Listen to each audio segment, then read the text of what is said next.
یہ خیال ہے کہ میری وجہ سے ان کو تکلیف ہوئی ہے تو میں ان لوگوں سے معذرت بھی کرتا ہوں، اللہ تعالیٰ سے توبہ بھی کرتا ہوں۔ السلام علیکم ورحمۃ اللہ وبرکاتہ۔ دوستان محترم، مفتی طارق مسعود نے حضور پاک صلی اللہ علیہ وسلم کی شان میں کتنی بڑی گستاخی کی ہے۔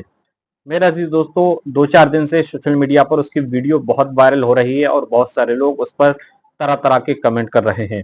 یہاں تک کہ پاکستان میں بھی اس کے اوپر اس طریقے سے حملے کیے جا رہے ہیں کہ اگر وہ پاکستان آیا، ابھی تو وہ بدیش میں گیا ہوا ہے، تو اس کا سر تن سے جدا کر دیا جائے گا۔ میرا عزیز دوستو، اس طریقے کی بھی خبریں آ رہی ہیں، لیکن میرا عزیز دوستو، اس نے کس طریقے سے حضور کی شان میں گستاخی کی، اور اس کے بعد اس نے یہاں تک کہا کہ قرآن جو لکھا ہوا ہے وہ غلط لکھا ہوا ہے۔ آپ پہلے اس کا یہ ویڈیو دیکھ لیجئے کہ اس نے حضور کی شان میں کیسے گستاخی کی، اور اس کے بعد اس نے پھر بہت سارے دباؤ کے چکر میں آ کے پھر اس نے معافی مانگی، معافی بھی اس طریقے سے مانگی کہ وہ لگتا نہیں کہ وہ معافی مانگی۔ میرا عزیز دوستو، آپ اس کی پہلے دونوں ویڈیو دیکھ لیجئے، اور اس کے بعد اس کا جواب دیا ہے بریلوی مفتی صاحب ہیں، مفتی اکرم صاحب قبلہ، انہوں نے اس کا جواب دیا ہے۔ آپ اس کا بھی ان کا بھی ویڈیو دیکھ کر کے جائیے گا، اور آپ سے گزارش ہے اگر آپ ہمارے چینل پر نئے ہیں تو چینل کو سبسکرائب کر دیں اور اس ویڈیو کو آخر تک ضرور دیکھیں۔ آپ پہلے یہ ویڈیو دیکھ لیجئے۔ ہمارے نبی صلی اللہ علیہ وسلم جب قرآن لکھوایا نا، تو چونکہ آپ لکھنا پڑھنا نہیں جانتے تھے، تو بعض دفعہ کاتب سے گرامر کی غلطی ہوئی لکھنے میں، ہمارے نبی نے اس کی کریکشن نہیں کی۔ آپ کو نہیں پتا چلا کہ گرامر کے لحاظ سے یہ غلط لکھا ہوا ہے، وہ اب تک اسی طرح لکھا ہوا ہے۔ سمجھ رہے کہ نہیں سمجھ رہے؟ مثال کے طور پر بہت ساری مثالیں اس کی قرآن میں، سورہ اقرا بسم ربک الذی خلق میں کیا آتا ہے؟ کلا لئن لم ینتہی لنسفعا بالناصیہ۔ اللہ کہتے ہیں اگر یہ کفر سے باز نہیں آئے، ہم ان کو پیشانی کے بالوں سے پکڑیں گے قیامت کے دن۔ تو یہاں ہے لنسفعا، جتنے بھی علماء یہاں بیٹھے ہوئے ہیں ان کو پتہ ہے لنسفعا یہ لام تاکید ہے اور آخر میں نون تاکید ہے۔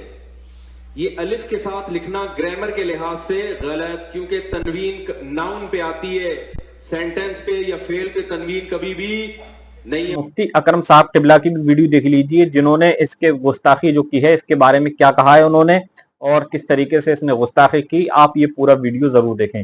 آئیے دیکھتے ہیں یہ بھی ویڈیو۔ بیان کرنے کے دوران پیارے آقا صلی اللہ تعالی علیہ وسلم کے تعلق سے بڑے شوقیانہ عامیانہ الفاظ میں انہوں نے بیان کیا ہے، اور جو ان کا معلوم نہیں کہ ان کی تربیت کہاں ہوتی ہے، یہ کہاں کے پروردہ ہیں آخر۔ اہل سنت والجماعت ان کی بہت سی گستاخیاں پہلے بھی ہوئی ہیں اور بیان کرتے آئے ہیں، اور یہ اتنا ہٹ دھرم آدمی ہے کہ اب اصل میں ہے کیا، بھوت سوار ہے کہ انسان پر تھوڑی سی عزت مل جائے، فالوورس ہیں ان کے اچھے خاصے، تو کیونکہ کافی زمانے سے سوشل میڈیا پر ایکٹیو ہے، اس زمانے میں جبکہ سوشل میڈیا کا اتنا زمانہ بھی نہیں تھا، لوگ اچھے خاصے جڑ گئے، تو اب کیا ہے، یہ سمجھ رہے ہیں کہ ہم جو چاہیں بکتے چلے جائیں، کوئی کسی کے بولنے سے کوئی اثر نہیں پڑتا، اور واقعی ایسا ہوا۔ انہوں نے آیت کریمہ احادیث کریمہ کے اول جلول بیان کرے، جو مفہوم تھے وہ الٹا سیدھا بیان کیا، اس پر گرفت کی گئی، مان کے ہی نہیں دیا، کبھی نہیں مان کر کے دیتے تھے۔ آئے دن اس طرح کے بیان گستاخانہ بیان ان کے ہوتے ہیں، مگر کیونکہ وہ قرآن کا مفہوم بدلتے تھے، حدیثوں کا مفہوم بدلتے تھے، تو اس پر ہٹ دھرمی پر رہتے ہیں یہ لوگ، جو کہ ان کے اکابرین کا طریقہ رہا ہے۔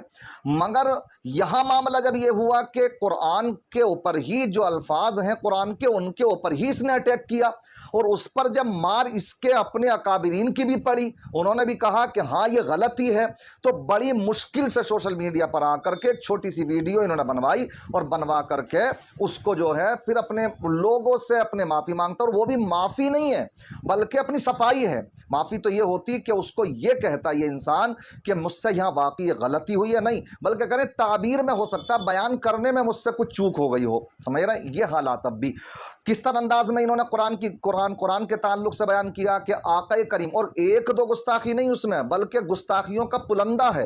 پیارے آقا صلی اللہ تعالی علیہ وسلم پڑھنا نہیں جانتے تھے، اس طرح کی بات آپ دیکھیں، پوری ویڈیو تو آپ نے سنی ہوگی، وہ سناتے ہوئے بھی اچھا نہیں لگ رہا، پتہ نہیں کیسے وہ لوگ ہیں جو ان کو فالو کرتے ہیں۔ سمجھایا جاتا کہ یہ ان اچھے ماحول کے پڑے ہوئے نہیں ہیں، ان کی تو مزاج، پیارے آقا کی تعریف و توصیف ہو تو اس کے لیے الفاظ کا انتخاب بھی ہونا چاہیے، مگر کہاں، ان کا تو انداز بھی اگر آپ دیکھیں گے تو بڑا شوقیانہ بازارو ان کا جو ہے انداز رہتا ہے، الفاظ بھی ویسے ہی رہتے ہیں۔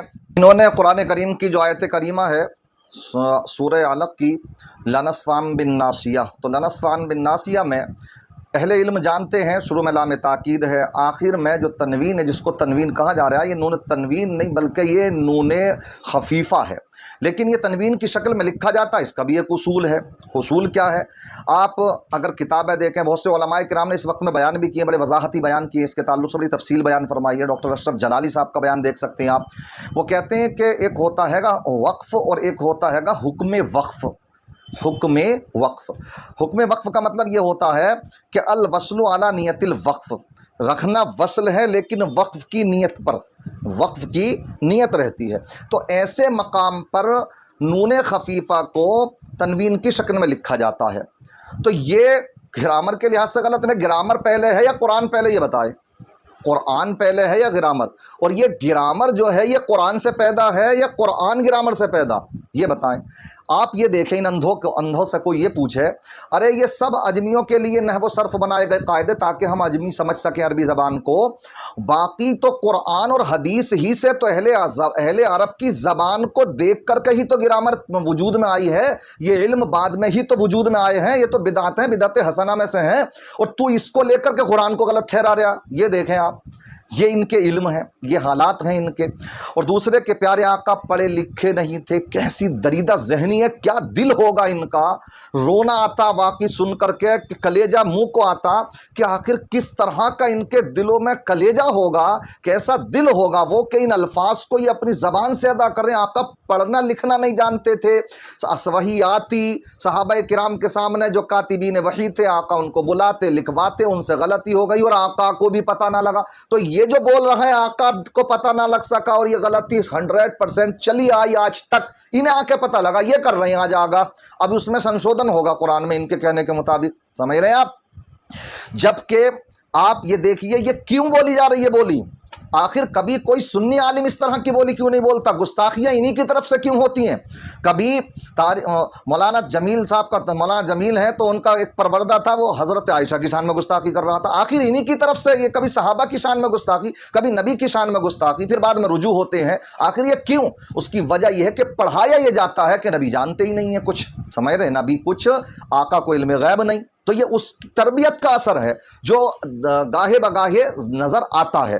اس لیے بڑی دریدہ ذہنی کے ساتھ میں یہ بات بول رہا ہے، آقا جانتے نہیں تھے، آقا کو پتہ ہی نہیں لگا، اور اسی طریقے سے بعد میں تم وضاحت نامے پیش کر رہے ہو کہ الفاظ کی تعبیر کیوں گا، الفاظ، تمہارا عقیدہ تو آج بھی وہی ہے، عقیدہ تو آج بھی وہی ہے۔ اس لیے ان باتوں کو آپ سمجھیں کہ اس طرح کے لوگوں کو سنیں ہی نہیں، جو لوگ جڑے ہوئے ہیں واقعی تم اپنے ایمان کی سلامتی چاہتے ہو تو جنہوں نے سبسکرائب کر رکھا ہے ان کو تو انسبسکرائب کر دیں آج ہی، اپنے ایمان کی سلامتی چاہتے ہو، کیونکہ ان کا کوئی پتہ نہیں ہے۔ اگر 9 باتیں آپ کو صحیح بتائیں، کس وقت میں تمہارے ایمان کو یہ لے ڈوبے۔ دوستان محترم، آپ نے ویڈیو دیکھ لی ہوگی، امید ہے کہ آپ ویڈیو دیکھ کر سمجھ گئے ہوں گے۔ ملتے ہیں انشاءاللہ آنے والے اپڈیٹ کے ساتھ۔ السلام علیکم ورحمۃ اللہ وبرکاتہ۔